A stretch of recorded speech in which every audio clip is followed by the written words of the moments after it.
은혜 받으실 하나님의 말씀은 민수기 31장 13절부터 24절까지 말씀입니다. 구약 248면 전후에 있습니다. 민수기 31장 13절부터 24절까지 말씀 한 절씩 교독하시고 마지막 24절은 함께 읽도록 하겠습니다. 모세가 제사장 엘르아살과 회중의 지도자들이 다 진영 밖에 나가서 영접하다가 모세가 군대의 지휘관 곧 싸움에서 돌아온 청부장들과 백부장들에게 노하니라. 모세가 그들에게 이르되 너희가 여자들을 다 살려 두었느냐? 보라, 이들이 발람의 꾀를 따라 이스라엘 자손을 부월의 사건에서 여호와 앞에 범죄하게 하여 여호와의 회중 가운데 연병이 일어나게 하였느니라. 그러므로 아이들 중에서 남자는 다 죽이고 남자와 동침하여 사내를 아는 여자도 다 죽이고 남자와 동침하지 아니하여 사내를 알지 못하는 여자들은 다 너희를 위하여 살려둘 것이니라. 너희는 이래 동안 진영 밖에 주둔하라. 누구든지 살인자나 죽임을 당한 사체를 만진 자는 셋째 날과 일곱째 날에 몸을 깨끗하게 하고 너희의 포로도 깨끗하게 할 것이며 모든 의복과 가죽으로 만든 모든 것과 염소 털로 만든 모든 것과 나무로 만든 모든 것을 다 깨끗하게 할지니라. 제사장 엘르아살이 싸움에 나갔던 군인들에게 이르되 이는 여호와께서 모세에게 명령하신 율법이니라. 금, 은, 동, 철과 주석과 납 등의 불에 견딜 만한 모든 물건은 불을 지나가게 하라. 그리하면 깨끗하려니와 다만 정결하게 하는 물로 그것을 깨끗하게 할 것이며 불에 견디지 못할 모든 것은 물로 지나가게 할 것이니라. 너희는 일곱째 날에 옷을 빨아서 깨끗하게 한 후에 진영에 들어올지니라. 아멘. 오늘은 승리가 끝이 아니다, 승리가 끝이 아니다라는 제목을 가지고 함께 은혜 나누는 이 새벽 되기를 소망합니다. 오늘 본문 말씀을 보시면 이제 전쟁 가운데 돌아온 자들이 군대가 미디안 여자들을 살려둔 일로 모세가 지금 화를 내고 있는 모습을 보게 됩니다. 그들은 이스라엘 자손을 부월해서 죄를 짓게 했던 여인들이었습니다. 25장에 나왔던 내용입니다. 모세의 명령대로 미디안의 남자아이 및 사내를 아는 여자는 다 죽이게 됩니다. 그리고 율법대로 싸움에 나갔던 군인들과 또 모든 물건을 진영 밖에서 정결하게 하고 있는 말씀으로 오늘 24절까지 말씀이 정리되어집니다. 미디안 군대를 진멸시켰던 이스라엘 군대가 진영으로 이제 복귀하고 있습니다. 그런데 모세가 천부장, 백부장들에게 화를 내고 있습니다. 14절에 나오는 말씀이죠. 질책하고 있습니다. 미디안 여인들을 모두 포로로 잡아왔기 때문입니다. 하나님의 명령은 다 죽이라라고 명령하셨는데 지금 이스라엘 군대가 미디안의 여자들을 살려둔 채 함께 진영 안으로 들어오려고 하고 있었기 때문에 모세가 화를 내고 있습니다. 미디안은 가나안 족속이 아님에도 진멸의 대상이 되어서 지정되었기 때문에 그들은 다 하나님의 명령대로 죽여야만 했습니다. 그들이 이스라엘에게 저지른 행위 때문에 그들을 진멸시켜라 라고 말씀하셨죠. 25장에 나왔던 바알볼 사건 가운데, 시딤 사건 가운데 나타났던 그 여인들과 이제 하나님 앞에서 정결하지 못한 음행을 저질렀던 사건 때문에 하나님께서는 미디안을 다 멸절시켜라 라고 명령하고 계십니다. 따라서 미디안 전쟁은 어떻게 보면 헤렘 전쟁과 같이, 헤렘이라는 건 진멸시키다 라는 뜻인데요, 전쟁이라고 할 수 있겠습니다. 모세는 포로 가운데 잡아온 여인 가운데 처녀가 아닌 여자들은 다 진멸하고 처녀와 유아들 그리고 전리품은 수용하고 있는 모습을 보게 됩니다. 처녀가 아닌 여자들을 진멸한 이유가 무엇일까요? 잘 살펴보면 앞서서 말씀드렸던 민수기 25장에 나왔던 미디안 여인들이 이스라엘 남자들을 유혹해서 음행에 빠지게 했던 그 사건, 우상을 섬기게 했던 사건이었습니다. 저희가 어제 본문이었던 1절부터 12절에 보시면 그 사건을 주도했던 한 명이었던 발락, 기억하시죠? 발락 왕도, 부올의 아들 발락도 죽게 되는 모습을 저희들이 말씀을 통해서 보게 됩니다. 그래서 발람 선지자를 통하여서 이스라엘 백성들이 25장에서 음행에 빠져서 그런 사건들을 겪었기 때문에 충분히 앞으로 가나안 땅에 들어가서도 수많은 유혹과 유혹들이 있을 텐데 그런 모든 것들을 끊어야 됨을 이제 모세가 이 보여지는 사건을 통해서 학습시켜주고 있는 것을 저희들이 보게 됩니다. 그래서 음행에 빠지게 되고 우상에 섬기했던 사건들을 기억하게 하고 그 죄가 너무나 컸기 때문에 은분 징벌을 가하고 있는 모습입니다. 진멸 전쟁은 모압 왕의 메샤 왕의 비문에도 나타나듯이 당시 국가들에게는 흔한 관행이었음을 저희들이 보게 됩니다. 메샤 왕이 이렇게 썼다고 합니다. 나는 그 성읍과 싸워 이겼으며 그 성읍에 사는 모든 사람은 자신이 섬겼던 그모스와 모압을 위하여 하나도 남기지 않고 죽여버렸다라고 이렇게 썼다고 합니다. 그러니까 모압 왕에 의해서 일종의 그들만의 헤렘 전쟁, 진멸 전쟁이 있었다는 거죠. 그러니까 당시의 전쟁의 관행과 역사적인 증거를 살펴보면 모든 나라가 자신들의 승전에 대해서 적을 진멸했다, 완전히 다 싹을 말라버렸다라는 말을 사용했습니다. 하지만 실제로 살아남은 적들을 추방하거나 포로로 잡아가는 모습을 통해서 더는 저항하지 못하도록 그 땅에서 다 몰아내는 방식으로 진멸, 이걸 수행했음을 저희들이 보게 됩니다. 이스라엘 백성들도 망하게 되죠. 북이스라엘이 아수르에게 먼저 망하고요. 남유다는 바벨론을 통해서 하나님 앞에 심판당할 때, 진멸당할 때 어떻게 됐습니까? 다 죽이진 않고 추방당하거나 포로로 잡혀갔음을 저희들은 또 역사를 통해서 말씀을 통해서 보게 됩니다. 오늘날의 관점에서 본다면 이 헤렘 전쟁은 굉장히 불편하죠. 아이까지 다 죽인다라는 성경 말씀이 편한 사람이 없을 겁니다. 저도 말씀을 준비하면 이렇게까지 다 죽여야 되나 하는 생각이 들 정도로 믿지 않는 사람들이 본다면 참 하나님은 무서우신 분이구나 라고 생각할 수도, 이 부분만 놓고 본다면 그렇게 이해할 수도 있습니다. 하지만 죄의 싹은 말씀에 나온 대로 사망임을 신약 성경에서도 강조해주고 계시죠. 하나님이 죄에 대해서 무서운 징벌로 다스렸다라는 사건을 저희들이 기억해야 함을 본문을 통해서 배우게 됩니다. 죽음의 형벌로 다스릴 만큼 인간의 죄는 하나님께 대한 심각한 반역이었음을 말씀해주고 계십니다. 노아의 홍수 사건을 떠올려 보십시오. 당시 사람들이 생각조차도 모두 않겠다라고 표현하고 있습니다. 소돔과 고모라를 떠올려 보십시오. 남자가 남자를 좋아하고 그 성 가운데 방문했던 이들 내놓으라고 롯에게 요구했던, 하나님의 사람들도 달라고 요구했던 소돔과 고모라 사건, 또 앞서선 민수기 25장에 나왔던 그 앞서서 나왔던 고라의 일당이 반역함으로 하나님 옆에 나아가서 불로 다 삼키게 돼서 죽게 됐던 사건들, 20장 사을 보시면 그런 것들이 우리는 기억해야 됩니다. 예수님이 만약에 다시 이 땅 가운데 오셔서 다시 오실 때 최후 심판 때도 그러실 것임을 미리 보여주시는 사건임을 저희들이 깨달아야 된다는 것이죠.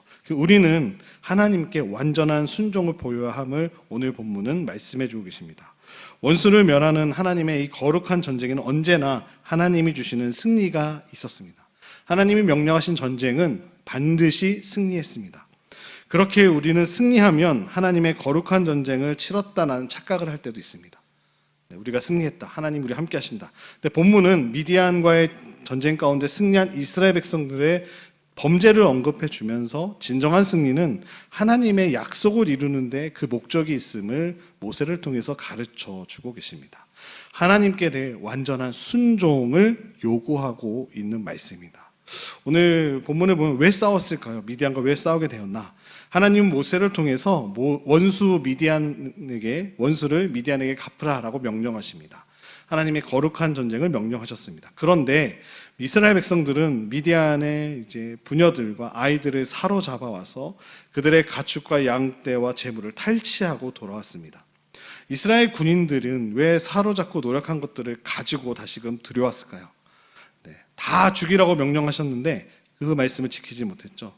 나중에 보면 또 사무엘상 15장 말씀에 보면 하나님은 사무엘을 통해서 당시 사울 왕에게 아말렉이라는 민족을 쳐서 멸하라고 명령하셨습니다. 그런데 사울은 당시 아각 왕도 살려두고 좋은 것은 남기고 가치 없는 것들은, 하찮은 것들은 다 진멸했던 모습을 저희들이 잘 알고 있죠. 명령을 착각하거나 잊어버렸던 것이 아닙니다. 이것은 분명한 불순종이었습니다. 하나님 말씀에 순종하지 못했던 사건이었습니다. 그러면서도 사울 왕은 하나님께 제물로 바치려고 했다라는 마음에도 없는 소리로 사무엘에게 변명했던 모습을 저희들이 찾아볼 수 있습니다.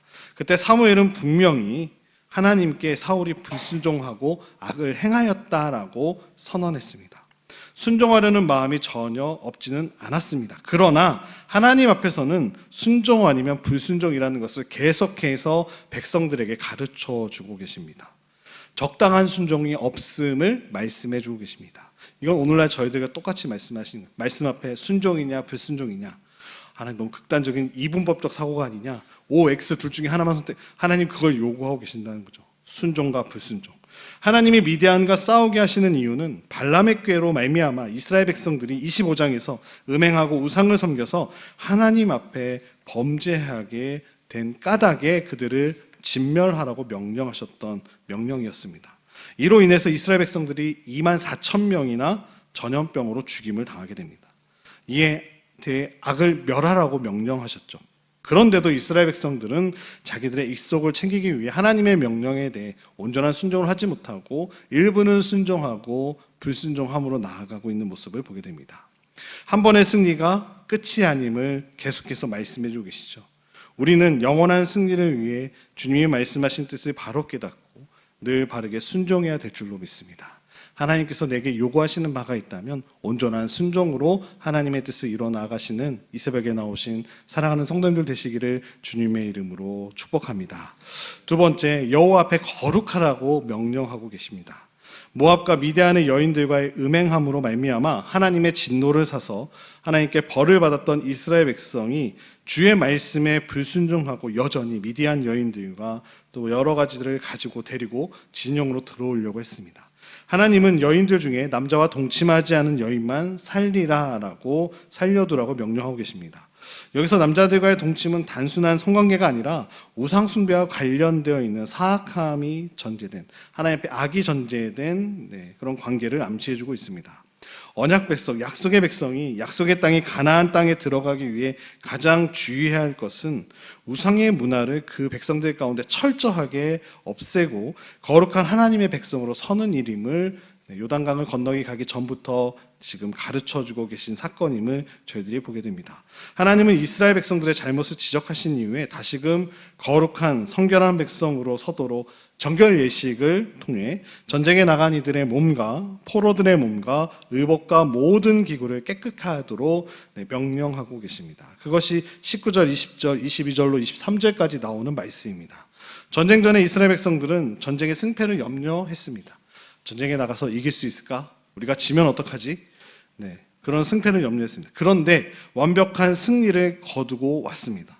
이제 다 끝났다라고 생각했습니다. 그러나 하나님 입장에서는 전쟁은 하나님께 속한 것이기 때문에 승패에 대한 사람의 염려는 하나님 앞에 무의미한 겁니다.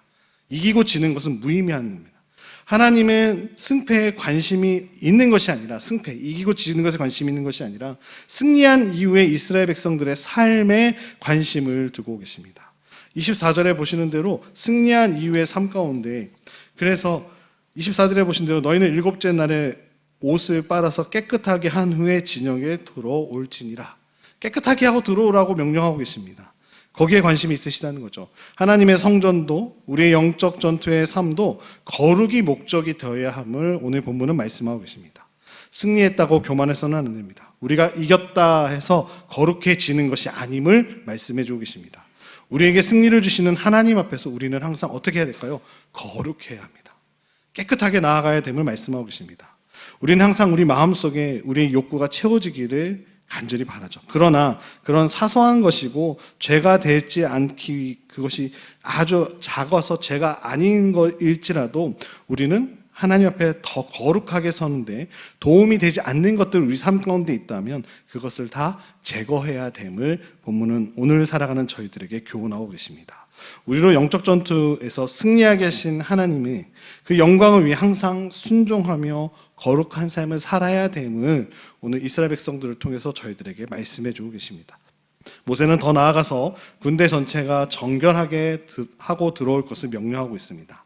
전쟁을 치른 군인들은 불가피하게 살인도 하게 되고 또 시체와 접촉하게 되는 것이 당연한 일일 것입니다. 그로 인해서 부정해질 수밖에 없었습니다. 그래서 모든 군인과 포로는 7일 동안, 1회 동안 진영 밖에 주둔하면서 몸을 정결해야만 했습니다. 이 기간 동안 7일 동안 몸과 의복과 병기들을 깨끗게 하는 시간이 되었고요. 동시에 마음까지도 정결케 되어지는 시간이었습니다. 우리가 깨끗하지 않으면 하나님께 나아갈 수 없다는 것을 다시금 이 이스라엘 백성들의 모습을 통해 가르쳐주고 계십니다. 그러므로 우리를 깨끗하게 하실 예수 그리스도를 마음 깊이 사모하며 날마다 예수님을 사모하면 됨을 오늘 저희들에게 가르쳐주고 계시죠. 정결하게 할 것이 사람만이 아님을 또 말씀해주고 계시죠. 물건까지도 깨끗하게 해야만 했습니다. 제사장 엘레아살은 군인들에게 하나님의 명령을 전하고 있죠. 금은 동철 같이 불에 견딜 수 있는 금속 물품들은 불을 통과시켜서 깨끗하게 하고, 불에 타는 목재나 나무나 섬유 물품들은 물로, 정결한 물로 깨끗하게 씻으라라고 명령합니다. 1차원적으로 보면 물건에 묻어 있을 전염병이나 해충들로부터 이스라엘 백성들에게 유입되는 것을 막기 위함이었다는 거죠. 동시에 모든 물건도 하나님 앞에 정결해야 됨을 또 가르쳐주고 계십니다. 율법이 왜 까다롭게 계속해서 말씀하시냐? 율법 안에 하나님의 사랑이 담겨져 있기 때문입니다. 하나님의 사랑이 왜 담겨져 있냐? 백성들과 백성들을 구별하여서 오늘 말씀드린 대로 전염병이나 해충들로부터 지켜주시고, 당시 위생의 개념이 오늘날과 다르기 때문에 일주일 동안 지켜보면서 어떤 병들이 백성 가운데 들어오는 것을 막기 위해 이 시간을 둠을 저희 살펴볼 수 있겠습니다. 큰 승리를 거두고 온 군대였지만 모세는 그들에게 하나님 앞에서 다시금 정결해야 함을 강조해주고 있습니다. 더러운 우상 숭배가 유입될 가능성을 철저히 차단하도록 했고, 모든 군인과 물건은 7일 동안 깨끗하게 한 후에 이스라엘 백성 가운데로 들어오도록 했습니다. 모세는 율법 가운데 단호한 조치로 인해 이스라엘은 승리의 기쁨에 도취하지 않고 자신들이 하나님 앞에 구별된 백성, 거룩한 공동체임을 다시 한번 깨닫게 해주는 사건이 되었습니다. 어찌 보면 너무 단호한 거죠. 힘든 가운데 가족들과 만나고 싶고, 또 전쟁의 그런 또 승리의 기쁨도 함께 나누면서 만끽하고 싶은 그들인데, 다시금 하나님 앞에 일주일 동안의 시간을 갖고 잠잠하게 하고 그들이 다시금 거룩한 백성임을 깨닫게 하는 시간이었습니다. 그래서 자신들이 거룩한 백성이고 하나님의 말씀의 공동체임을 다시금 깨닫게 하는 사건이었습니다. 저희들도 가장 중요한 것은 우리가 큰 일을 행하는 것보다 거룩한 하나님의 백성으로 정결하게 살아가는 것이 중요한 줄로 믿습니다. 저희들이 지금 하고 있는 모든 일들이 크고 중요한 일이지만 그보다 먼저 앞서 하나님의 백성으로 우리가 경건하고 정결하게 날마다 나아가는 것이 중요하다는 것을 오늘 본문은 가르쳐주고 계십니다. 이러한 거룩한 백성으로 하나님 앞에 날마다 나아가시는 사랑하는 우리 성도님들 되시기를 축복합니다. 말씀을 붙드시고 말씀 가운데 늘 거하시며 하나님이 기뻐하시는 일에 힘써 달려 나아가는 저와 사랑하는 성도님 모두가 되시기를 주님의 이름으로 축복합니다.